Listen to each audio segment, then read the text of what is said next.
shared. Tashara, thank you for those wonderful, wonderful comments and beautiful thoughts about Gandhi, who I have in my life been guilty of referring to as Mahatma many times.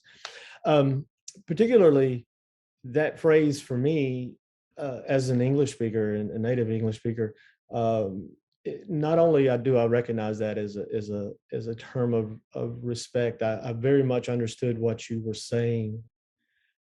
But as an educator, I look for models and metaphors to teach by, and as a leader, I look for models and metaphors to give meaning to my leadership. And so, in doing so, my work around moral literacy, Gandhi has become as much as a model, as much a metaphor as a model for me in this study of this thing called moral literacy. And so with that, I wanted to share some thoughts from a paper that I'm working on called Gandhi's Model of Global Leadership as Moral Literacy.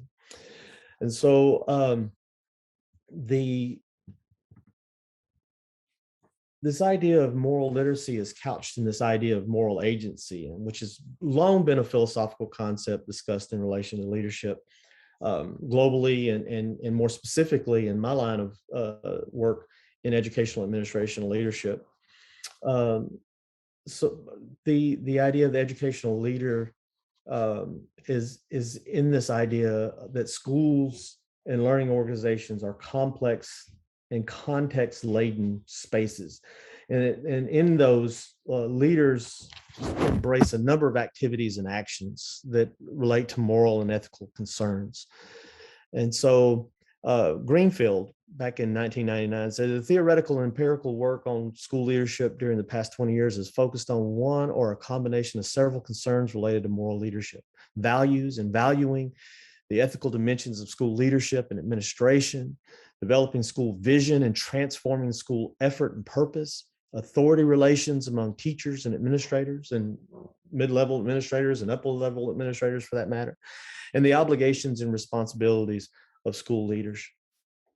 So educator and professor of ethics and educational policy, Paul Begley, recognized the same implications of values and ethics years later. He said, authentic leadership is a metaphor for professionally effective, ethically sound, and consciously reflective practices in educational administration.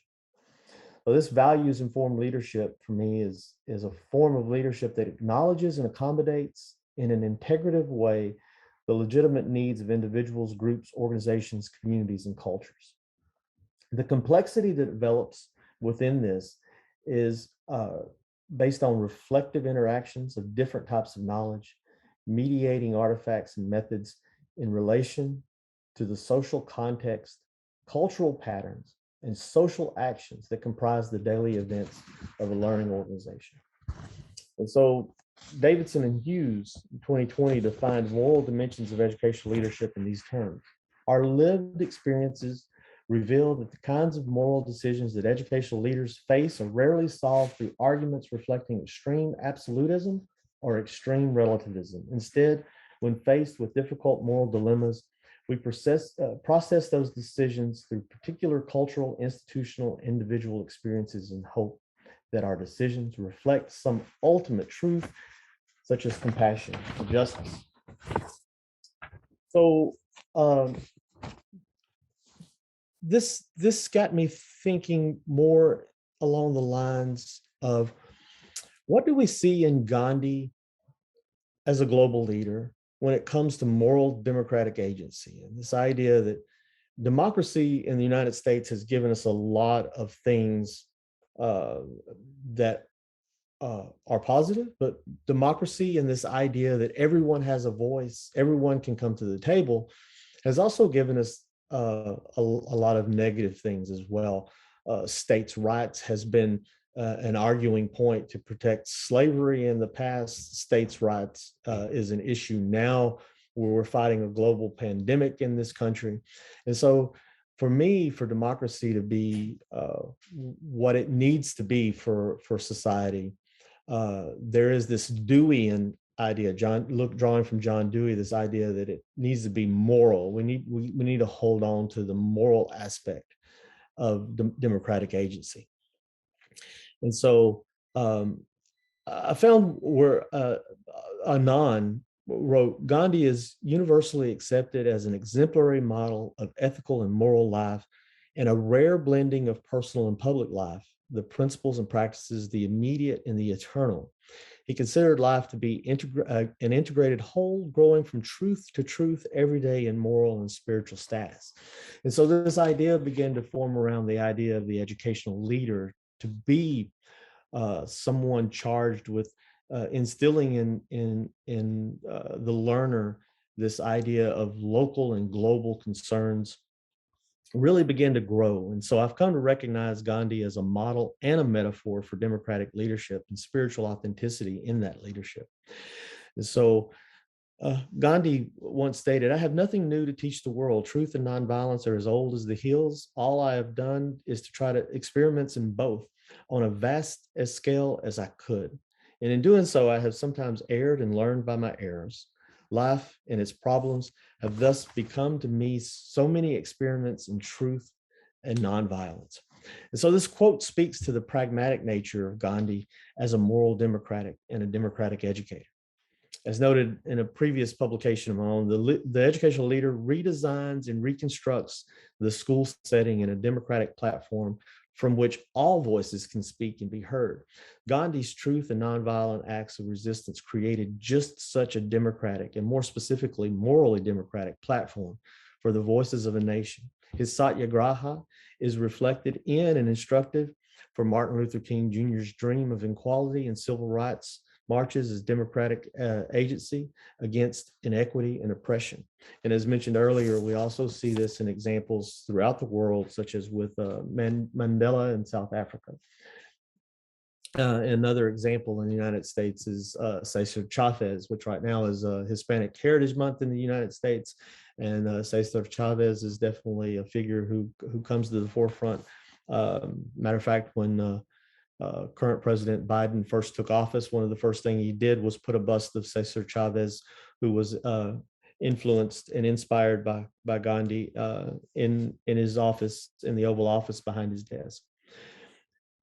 So when we look at Gandhi as an educator, I felt there was really need to establish that Gandhi, the man, was an embodied education.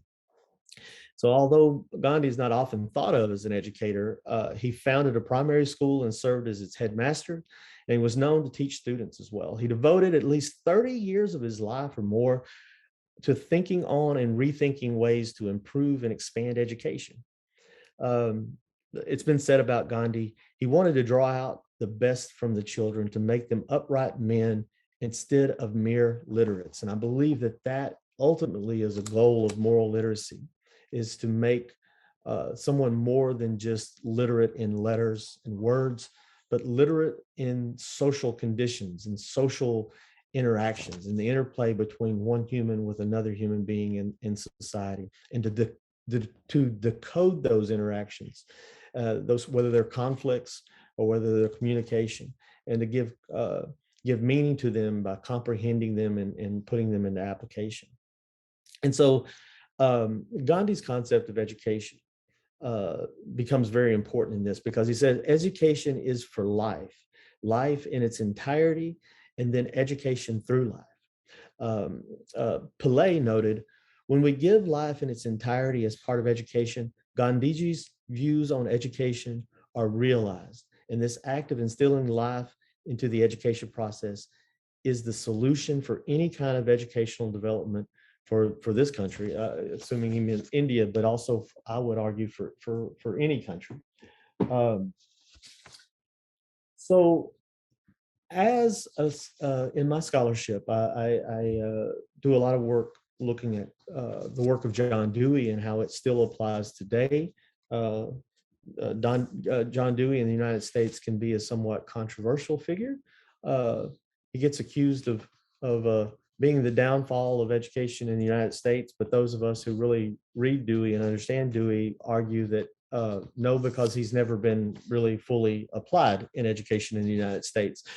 And so this ideas, though, that are expressed in Gandhi's views, these sentiments that Gandhi had, they echo those of John Dewey in so many ways that you can't help but draw some connections, some comparisons, looking at the commonalities in their thinking.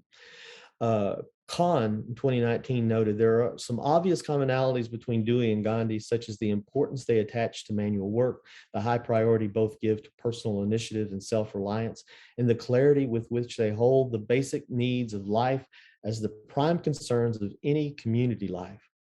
Also, both Gandhi and Dewey advocated the idea of relating children's activities with broader learning and intellectual concepts. In his book, Democracy and Education, Dewey explored education as renewal of life by transmission. Uh, he also referred to education simply as growth. So education is both the means of the social continuity of life and the process of continually reorganizing, reconstructing, and transforming. A doing in education is about preparation and unfolding, a readying for the future and the developmental realization of that future life. Uh, Dewey stated, a community of social groups sustains itself through continuous self-renewal, and that this renewal takes place by means of the educational growth of the immature members of the group. By various agencies, a society transforms uh, uninitiated and seemingly alien beings into robust trustees of its own resources and ideals. Education is thus a fostering, a nurturing, a cultivating process. And so Gandhi too thought of education as preparation and unfolding, this sense of fostering and cultivating. And as with Dewey, this type of education had a democratic concern. Dewey uh, primarily saw democracy as an associated way of living, of conjoint communicated experience. And so, as Link in 1962 asserted, India reveals the struggle between the traditional versus progressive methods. India reveals the struggle between the traditional vested wisdom for somebody else to be learned by all youth school and the pragmatic scientific school, what Dewey would call a progressive school. And according to Perswamy, 1969, Dewey felt that democracy depended on education by the school and the family to ensure growth, and that due to cultural inertia, education had lagged behind the social movement. Gandhi as well felt that the new political society must have a new type of education for its growth and development. And so I won't beleaguer these connections much more, because I want to get into this idea of Gandhi as a transformative or transformational leader. Um, I don't necessarily use the words transformational and transformative interconnectedly or interchangeably. However, for the space of this brief talk, I will use them generally speaking. And so the reflection on Gandhi as an example for transformational leadership brings to mind some very key things that we see in modern society. Some that are Shar had mentioned earlier as well. And so strongman models of leadership that inspire the type of mindset that gets mindless leaders like the one we just had in office not long ago, and other autocratic world leaders like him. We've seen this in Russia, we've seen this in Turkey, we've seen this in numerous places throughout the world. The type of thinking that gets them elected is just not realistic or relevant in today's global society. The theory of great man leaders is not only outdated, but seems obsolete in today's technologically advanced and hyper-connected world. What is not outdated, though, is education, imagination and innovation, a longing for peace, and a need for self-governance. In short, the need for transformative and transformational leadership. War is no longer a series of battles fought by sinewy hands or by significant height. Victors are no longer determined by muscle and manipulation. Instead, there is a premium on problem solving, policy making, and peacekeeping. Moreover, the threat of annihilation and fear of mass destruction has brought us as human beings to a place where leaders need an ability to bring people together, engage in local and global or local collaboration, foster transparent and trustworthy communication, of which there's a dearth now, and craft meaningful and mutual treaties. The current divisiveness and disinformation embraced by the world's political and organizational leaders are serving only to usher us closer to an inhabitable climate and an unsustainable culture. Gandhi's ability to not only embrace but embody multiple religious perspectives and maneuver various cultural paradigms makes him a fitting and necessary model and metaphor for the types of leaders that we must educate if we are to have a tomorrow.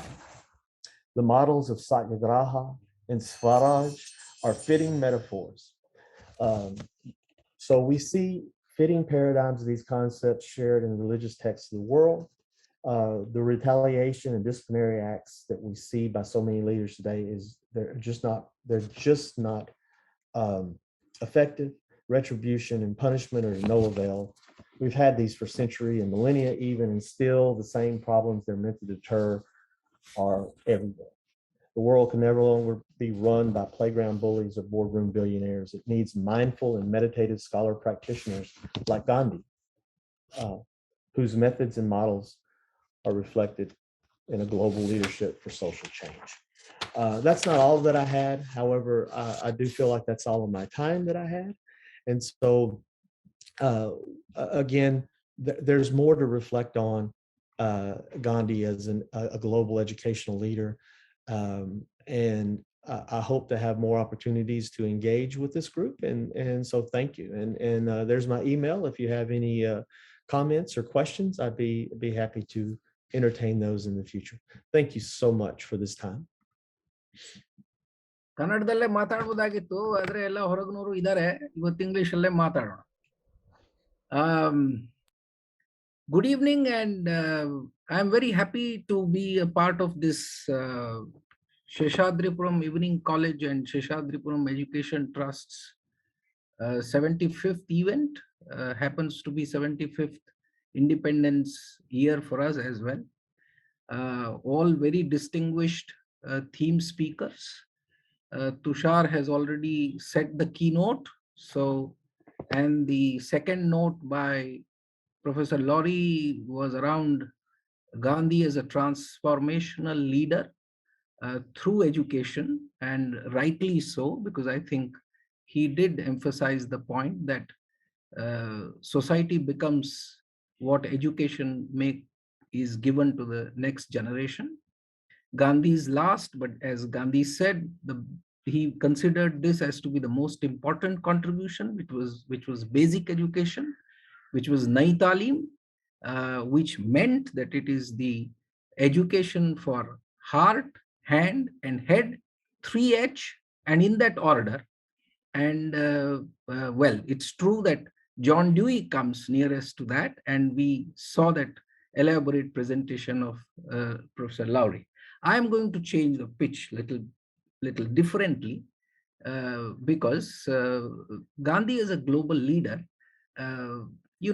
honored, revered, remembered, but not followed. So that is our tragedy of the humanity in some sense, not that everybody is followed. However, why Gandhi has a case? Gandhi has a case because Gandhi, in normal sense of the term, is not a philosopher the kind of other philosophers. He is actually not a person for intellectual curiosity alone, but largely he is a person to be followed for earnest practice in life, because that is the central message he gave. And he said that my life is my message. My writings may go away, my utterances may go away, but just keenly observe how I lived, and that is the message for the next generations. So in this sense, in some sense, he, yes, true, as Tushar said, that he transcends time, space, and place, and circumstances. In that sense, he is relevant. And he provided that leadership And today we have the crisis in leadership. There is a crisis in leadership in perhaps in every nook and corner of this human societies, countries, or geographical, political geographical spaces that we realize. Everybody wants peace, but we fight. Everybody wants harmony with nature, but everybody is in disharmony. Now, where does this person becomes relevant for us? It's here that he does. If I express in our own terminology, which we follow here, in our cultural terminology, it is Vyakti, Samashti, and Srishti. Vyakti is individual, Samashti is society, and Srishti is nature. So you can see that there is a disharmony in all the three. Individual is suffering from disharmony with self, with others, and with nature. And society is in disharmony because there is infight, there is violence. All the example that he set, the experiment that he conducted on a large scale for the non-violent movement, that remains an exception in by and large. I mean, as Tushar mentioned, and we all know, of course, there is Martin Luther King Jr., there is Nelson Mandela, there is Lev Walesa, and a teen we can go to Myanmar very recently, and we can still quote examples. Not that he has stopped to inspire, but by and large, the humanity has, I think, somewhere, the decisions, the political decisions, the diplomatic decisions are taken by way of power politics. That's where we are in disharmony. And what to talk about disharmony with nature? Climate change is no longer looming large. It's already there. United Nations first talked about MDGs, now it is talking about SDGs, now it may talk about some other goals as well when 2020-30 comes. Let me tell you very frankly about my country, India will not be able to reach targets in sustainable development goals. Because again, let's understand this. There was a comment by one of the listeners in this that is there a message about representative, participative democracy? I think the ill is here. Humanity, of course, has achieved something. And humanity has experimented as part of its great enlightenment project, democracy. But the democracy is representative democracy.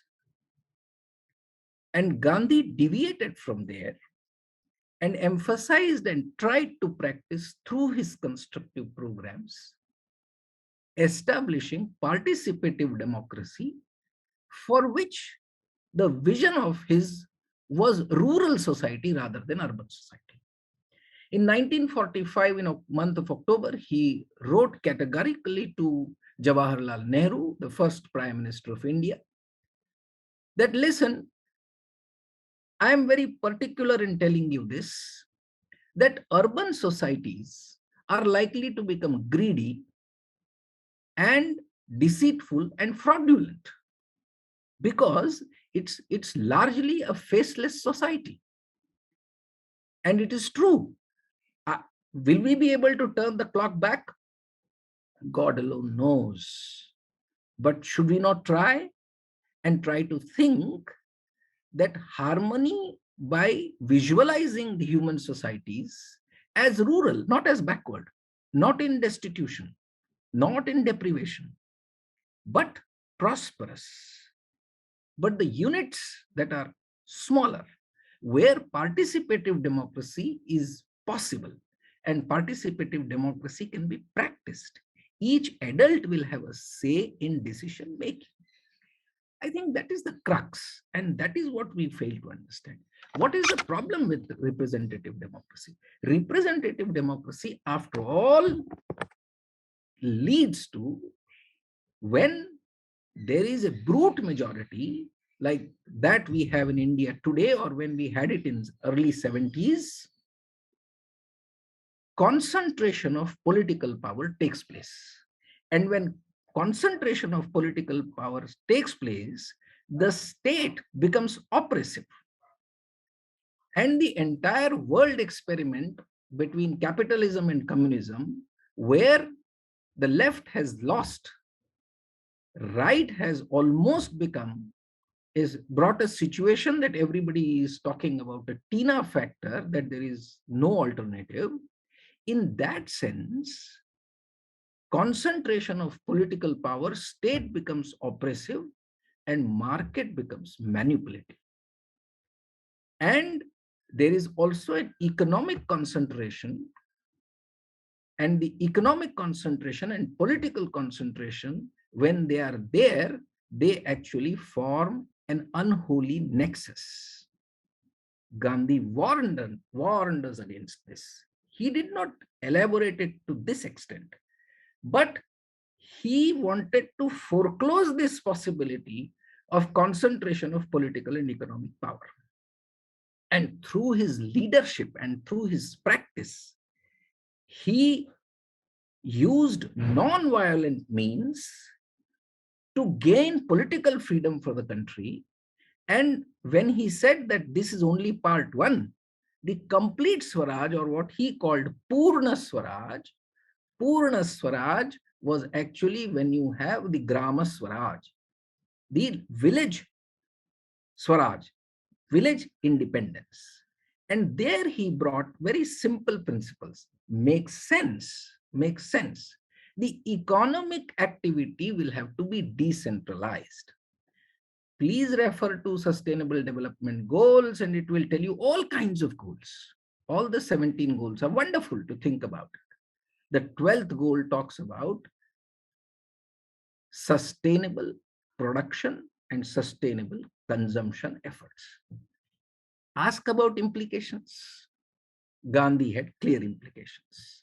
Sustainable production for Gandhi meant responsible production.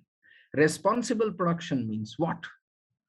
Irrespective of the technological growth, man cannot stop. Humanity is not going to stop, and there is no need to stop the development of science and technology.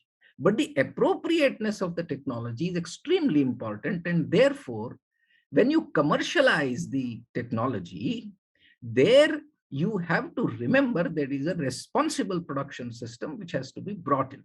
And responsible production system is that when you are paying to the factors of production, you are not ignoring the human being. Human being is not an objective dead factor of production, which we call labor. Labor is very much alive. They're a set of human beings. Human capital formation through continuously increasing skill, blah, blah, blah, is all really blah, blah. What you have to be concerned is that you recognize the dignity of human being, and those who participate in the labor force are given something more than their due. Because even with all the enterprise and innovation that you have in your own capacity as an individual entrepreneur and your capacity to create wealth, you can't do it without the participation of the people around you. So not only, and paying wages is not enough. Therefore, Gandhi says that be a trustee to the wealth after meeting your needs. That being trustee means you will use what you have and not philanthropy. There is a game going on that winners take all. Private sector, the corporates have suddenly appeared on the scene and they seem to be saying, get lost, minimum state. And state has no role. State can't deliver. State can't even deliver welfare programs. So you get away. We will do it. Because there they want to play a win-win game. Beware of that. Time is short. I am going to be very telegraphic with you. And in this game, responsible production to achieve sustainable development goal number 12, it would be behaving like a trustee in the process of production and in the utilization of wealth. Sustainable consumption is something for which Gandhi came long back. He warned in 1909 in his Hind Swaraj that my main criticism of the civilization that I have witnessed in the West is that it is body focused. And body focused means only, mainly, I must not say only, mainly focus on material production and consumption and deriving satisfaction out of that. Professor Laurie told us about the moral agency, and that moral agency somehow is badly missing, although recognized. But Gandhi does it in practice. Today is a very good day, 22nd September 1921, in Bombay. Gandhi shed his extra clothing. He said that in my country, people do not have enough to wear, so I will wear only what a common man wears. Identifying with the common person, reducing all his personal consumption is the way. As long as you are going to make a sincere effort, no amount of IPCC reports are going to change, or no amount of scientific studies of how to quell the climate change is going to create any impact, till every citizen of the world decides that they are going to have curb on their material consumption and do with as little as they can, living comfortably with dignity, not in distress and destitute. I'm going to emphasize this over and over. But this is responsible consumption. Gandhi takes us to this, warns, and then he practices sustainable consumption. Now, this is not possible in the game that we are playing. Now, there you need satyagraha. The humanity has to stand up to this satyagraha, which is critical today. I don't know whether we are ready today. I need not go and lecture around the world. In my own little way, wherever I am, I have to start doing this. In my own country, I have to practice this first. Whatever I am saying, our country is really suffering from this political and economic concentration and the unholy nexus. And our education, entire education system is hit by that. And teachers are not coming out. Policy is being made by some great scientists, some great chairmen and fellow politicians and all experts. We can't find a good vice chancellor who is a good academician to make the new education policy. It's a sad story for us. But this is the story, because there is this kind of concentration. And Gandhi talks about decentralization politically and economically in this spirit. And now, if you really work on this, and now what is responsible, how does responsible consumption come? That is where he set up ashrams.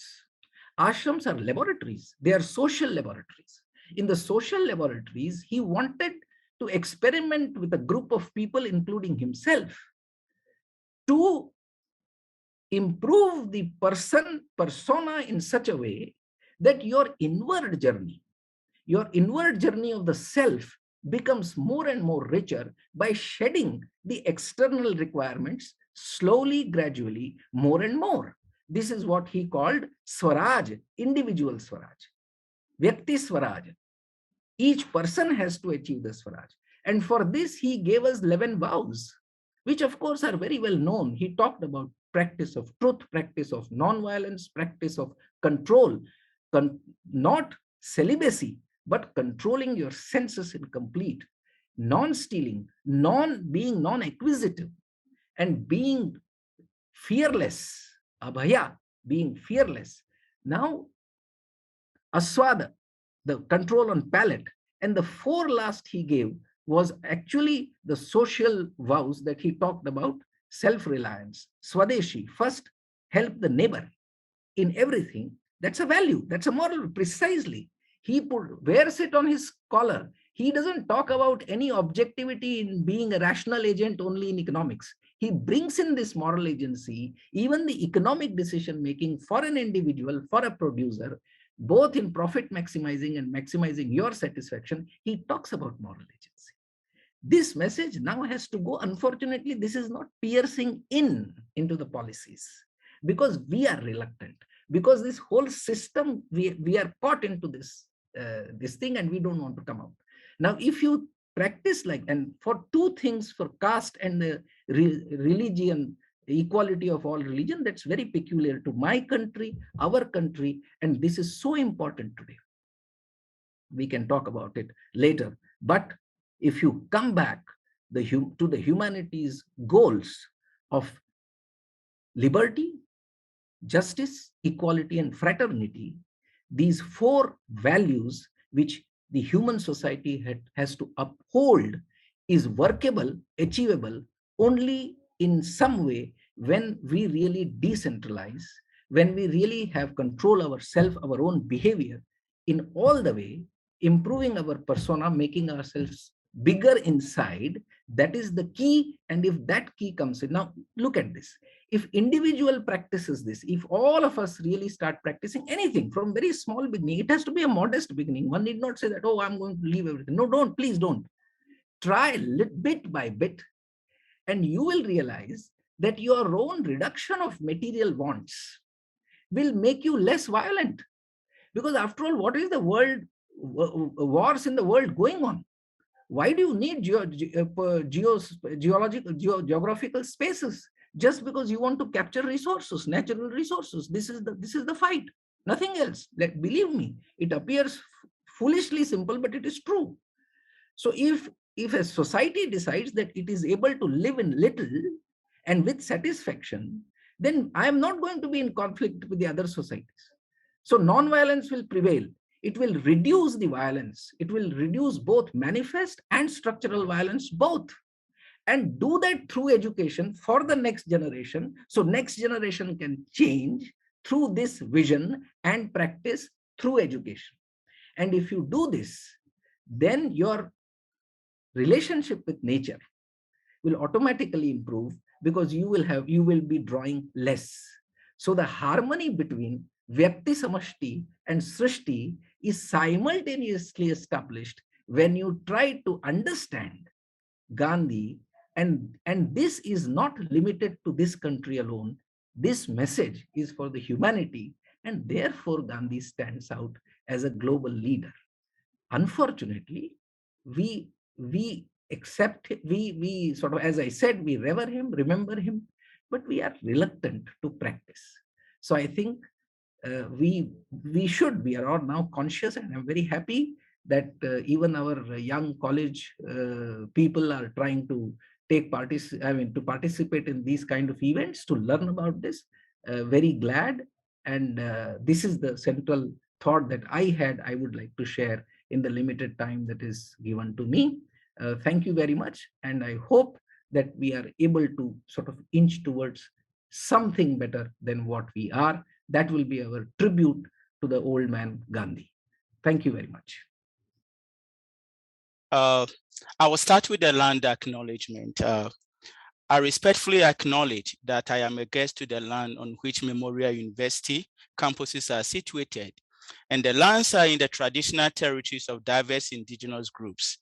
I acknowledge with respect the diverse history and cultures of the Biotic, Mi'kmaq, Innu, and Inuit of this province.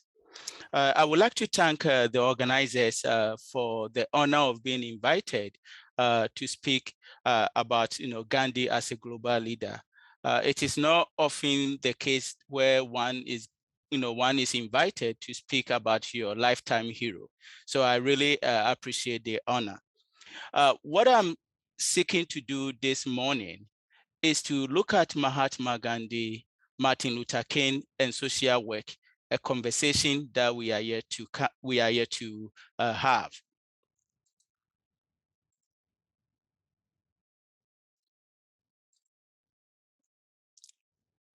We have reached a stage where social work must count for something. The world around us is filled with examples of violence and human suffering. The absence of racial justice for unjustly slayed people of color by law enforcement officers has been blatantly exposed in both the United States, Canada, and around the globe.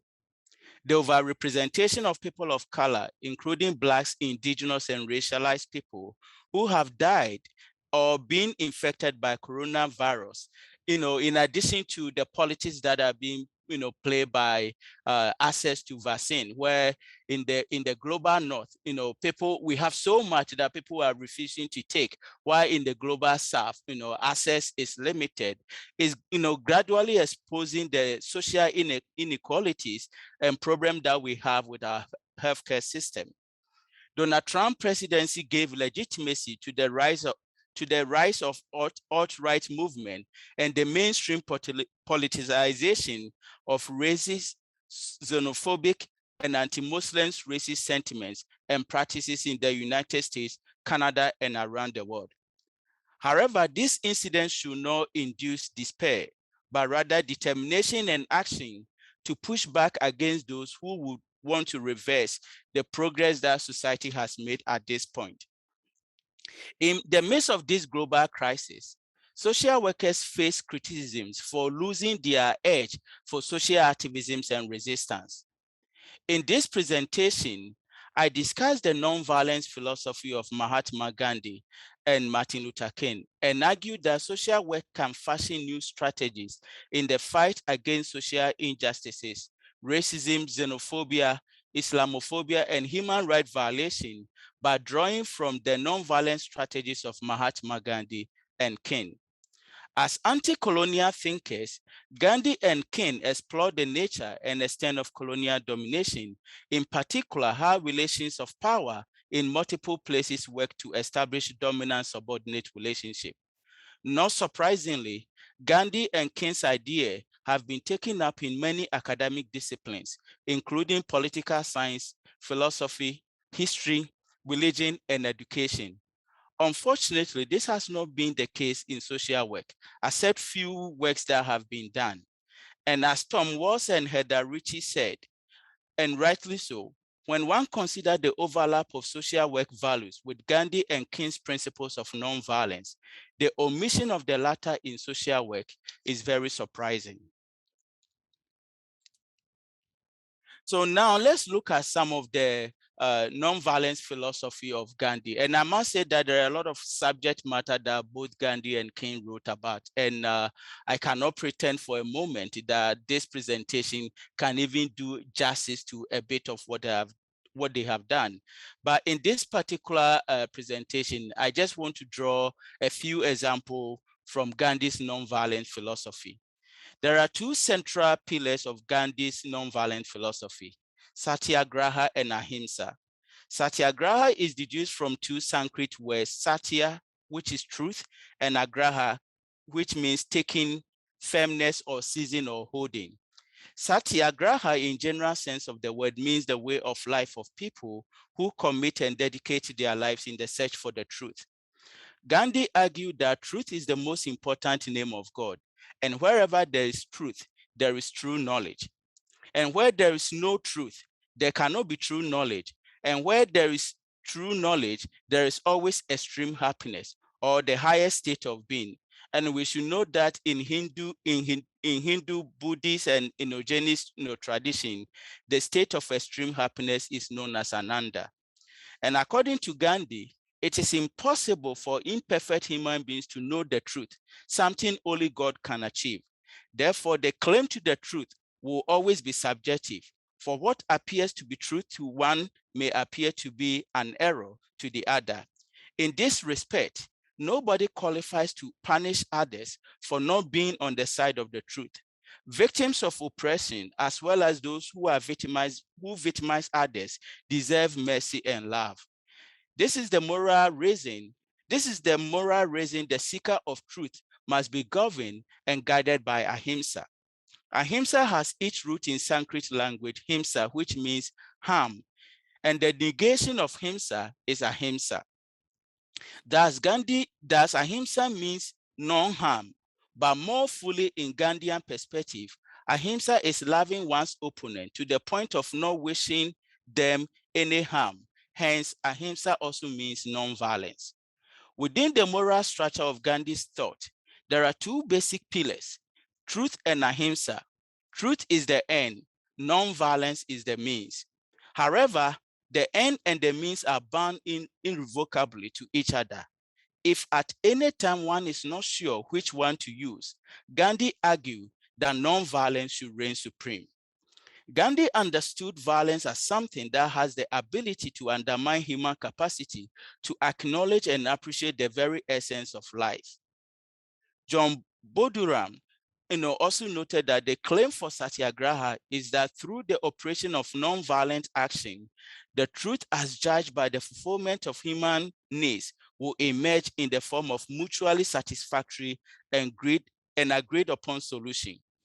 Gandhi further noted that non-violence resistance is about the struggle on behalf of the people against opposing decisions and actions often backed by unjust laws.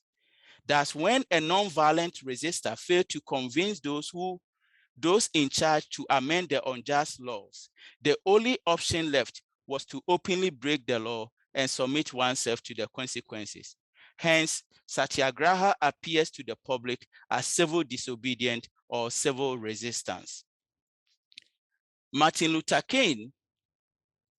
Now, King, living in a country that experienced a high degree of racist violence, King's commitment to ending such violence using non-violence method gained him the nickname the American Gandhi.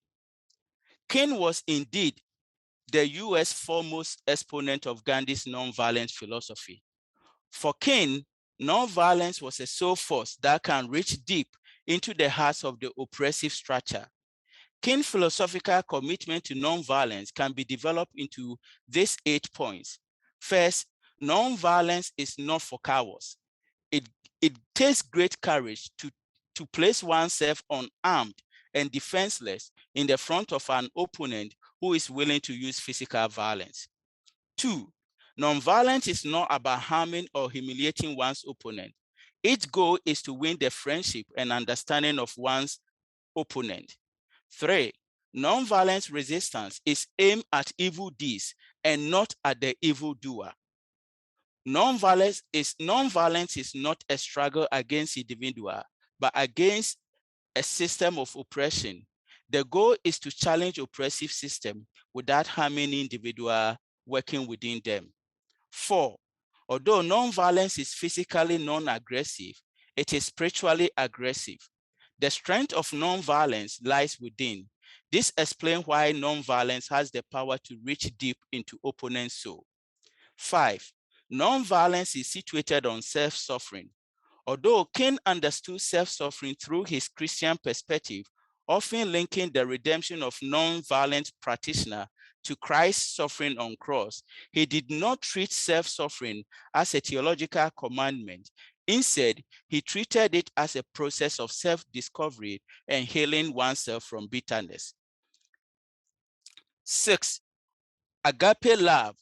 King described agape love as overflowing love that is purely spontaneous, unmotivated, groundless, and creative. It is only cement that can hold the broken community together.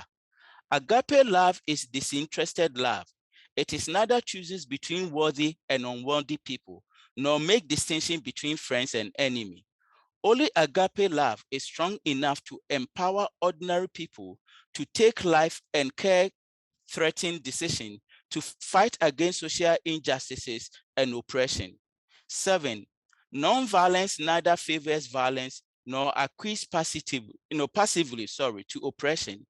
When persuasion and dialogue fail to achieve desirable outcome, the use of non-violent direct action becomes necessary to continue the struggle against social injustices. Non-cooperation and civil disobedience involves a variety of methods. This include, but not limited to, strike, demonstration, bonfire of document, clothing, public speeches, marches, boycott, and illegal crossing of borders. King defined an unjust law as the code that violates the rights of minority while protecting the interests of the majority.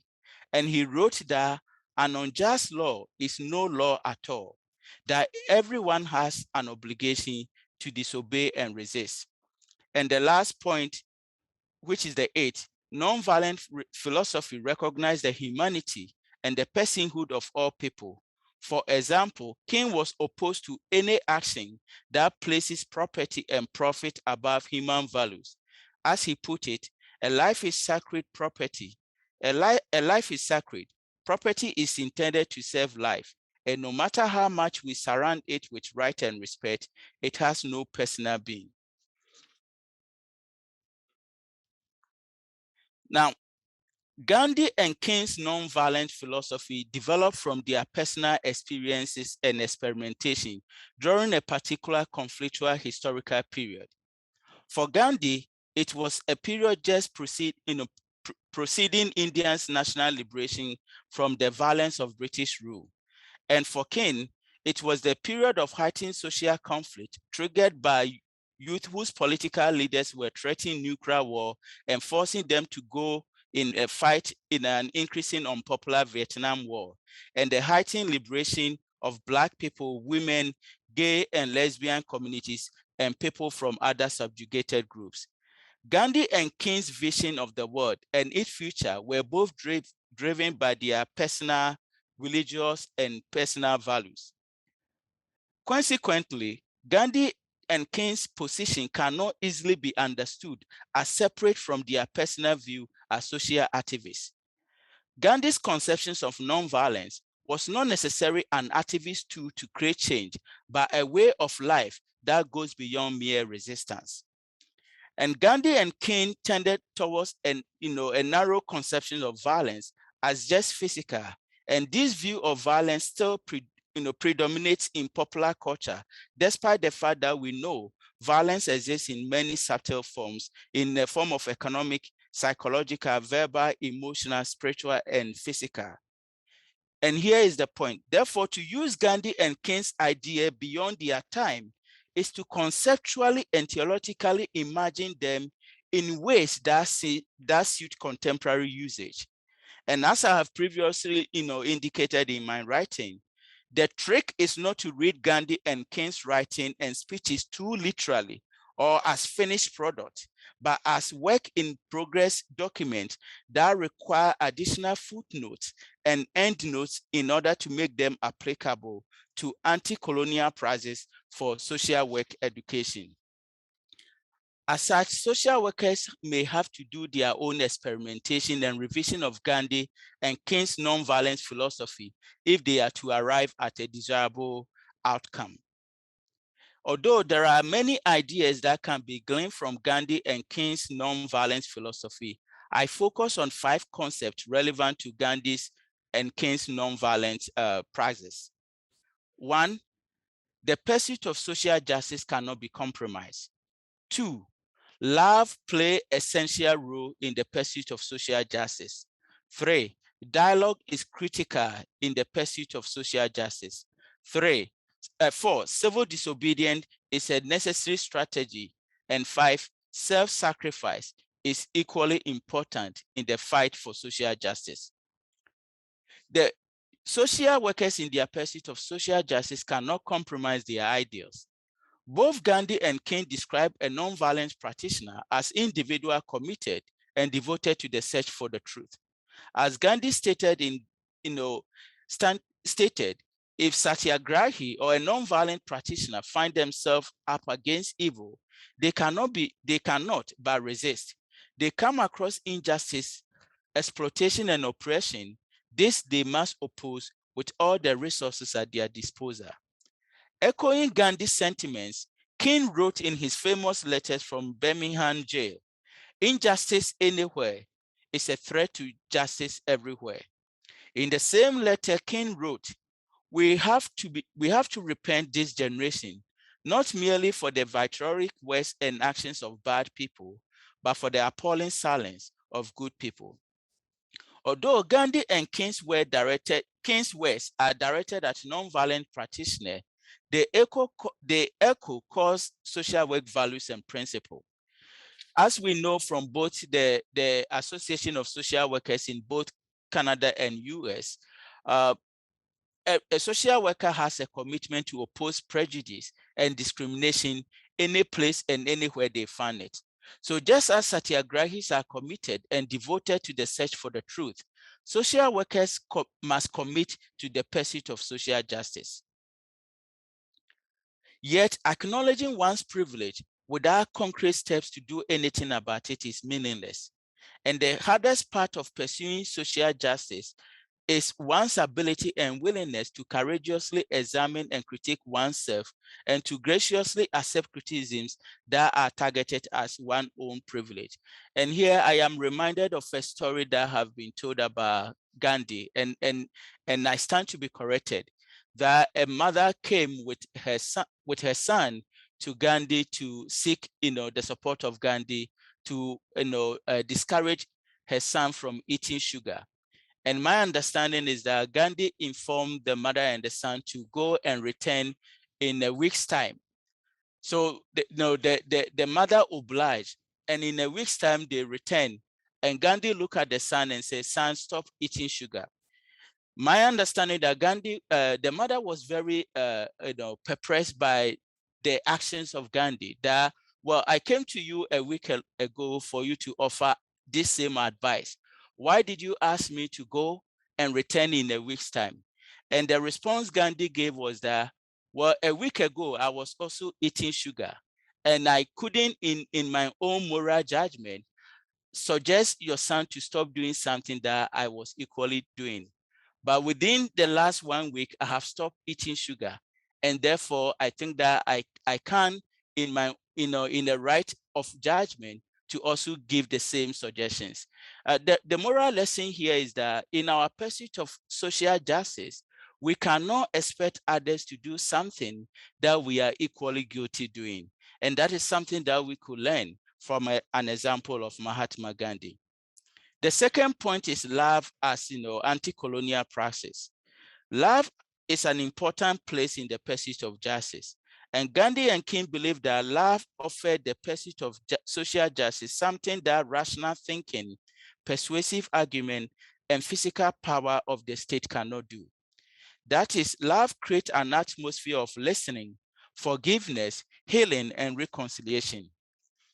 As Niebuhr argues, justice cannot exist without love and remain justice. For without the grace of love, justice always remain denigrate into something that is something less than justice. In a sense, when King and Gandhi talk about agape love as unconditional love that seeks nothing in return, they were not completely forthright. Agape's love seeks in return forgiveness, reconciliation, healing, and the creation of a beloved community. This implies that in the love-centered activism, the goal is to fight against social institutions and systems that produce social injustices and oppression without targeting individuals operating within such institutions.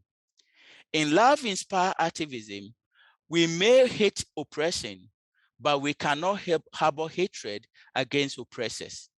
When resistance is centered on love, oppression is separated from the person or the individual perpetrating it. The aim of using love in the pursuit of social justice is to change the conditions that produce marginalization and to prevent resistance work from becoming a form of revenge and retaliation. The third point is dialogue as an important piece in anti-colonial process. In the pursuit of social justice, activists use dialogue as an important anti-colonial process. Nonviolence is not about securing change with force or coercion, but by converting one's opponent from the side of injustices to the side of justice. Therefore, dialogue is an important anti-colonial practice in a nonviolence resistance.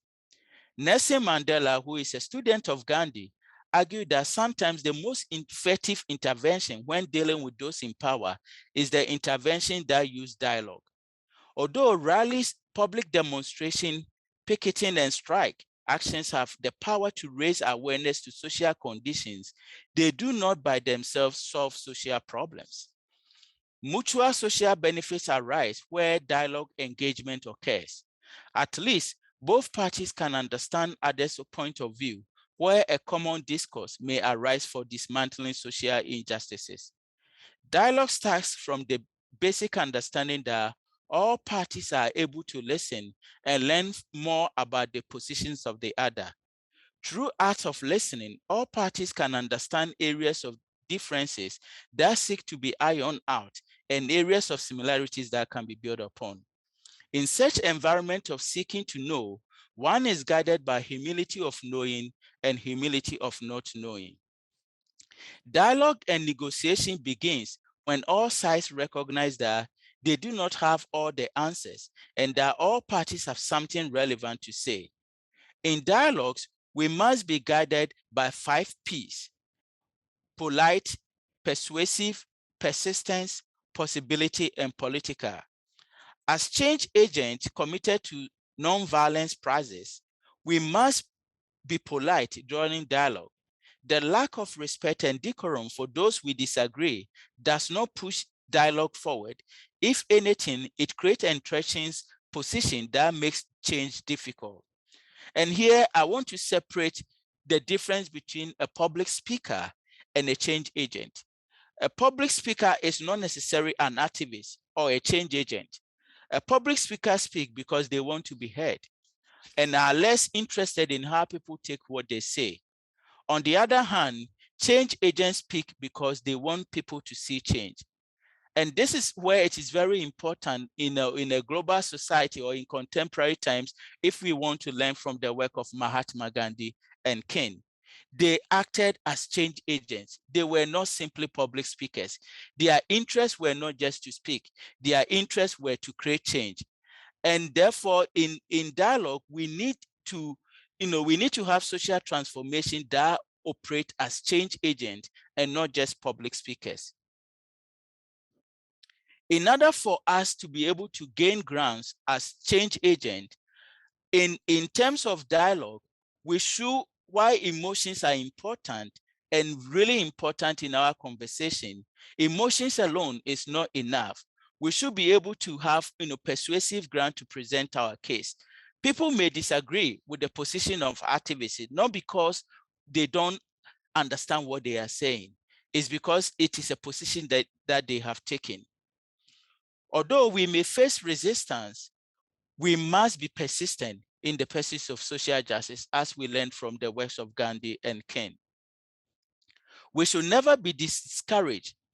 And as change agent, we must be hopeful and work with a strong sense of possibility. And finally, we must be political in our approach to dialogue. During dialogue, we must know when we have a strong case and when our case is weak, and where consensus building is better than taking a stubborn stance. We must know who our allies are and where and when we can draw on their support. And we must lobby strategies to place social actors who operate behind the scene, who may be open to change or to supporting our position. Without this knowledge and strategic activism, we may fail in our venture to secure institutional and structural change. And this is something that we oftentimes fail to ignore when we talk about the work of Gandhi and King, the strategy and the pragmatism that they bring to their work, which help them to achieve a lot in society. We must also, when persuasion and dialogue fail, we must use civil disobedience as a strategy for social change. Now, given the disruptive nature of civil disobedience, we should use it sparingly and as the only last resort. Civil disobedience often used when institutions become lawless and do less listening. Civil disobedience involves a variety of methods that include, but not limited to, strike, demonstration, bonfire, clothing, public speeches, marches, boycott, and illegal crossing of borders. According to Gandhi, civil disobedience is not a call to anarchy, but about imprisoning conscience. Civil disobedience is not about breaking every law of the state, but about breaking laws that are unjust and immoral. King defined an unjust law as code that majority inflicted on the minority, which is not binding on them.